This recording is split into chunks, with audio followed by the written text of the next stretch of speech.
Today, we are showing you how to dress up your living room. Joining me is Steve's dad. I'm really excited about this because today we're talking about mantles. Right. A great little DIY project. We start out with this particular design, 4 stock components, off-the-shelf stock moldings. Okay.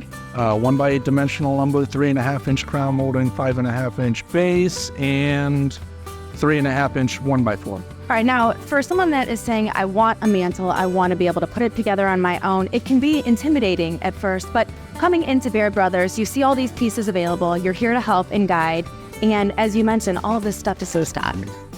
Yeah, all these profiles are on hand in the different species, and walk in, take them home with you. All right, so what do we do after we pick out the pieces that Okay, so we're going to put them together, right? So we have a little mock-up, but I'm going to go ahead and attach this bottom ledger board, which becomes the bottom of our mantle shelf, and then you're going to dress it up with the crown molding. Okay. That looks really good now, very sturdy. Okay, so now you're putting the gingerbread on it. To this point, 1x8 baseboard, 1x4. I can't believe that's a baseboard. It's a baseboard turned upside down, right? Okay, so Where am I? You're I'm going to use that ledge, okay? I don't want to get your finger. It's a weird angle. lean it towards me. There you go. There we go. Yep. Bam. And again. I can do it. Okay. Bam. Just like that.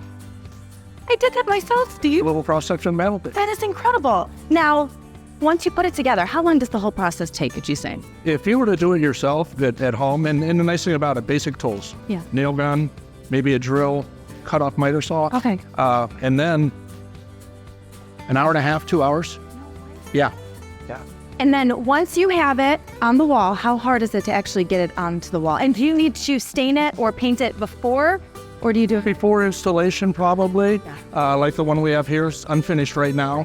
But by removing 3 screws out of our mounting 2x4, you put the 2x4 here, all right, and then you take your piece, slide over top of it, conceals the 2x4, and you're set. So you can dry fit it, right? Take it back off, put it on your workbench, whatever, sawhorses, and finish it off, and then put it back on for the final time. This comes in at Carpentry 101. Yeah. And you can perform an outside miter. You can build this mantle. Incredible. So for a listing of all the materials to make your dream project come true, all you have to do is log online to bairdbrothers.com. Steve, thank you so much. Thank you, Nicole. I'm ready.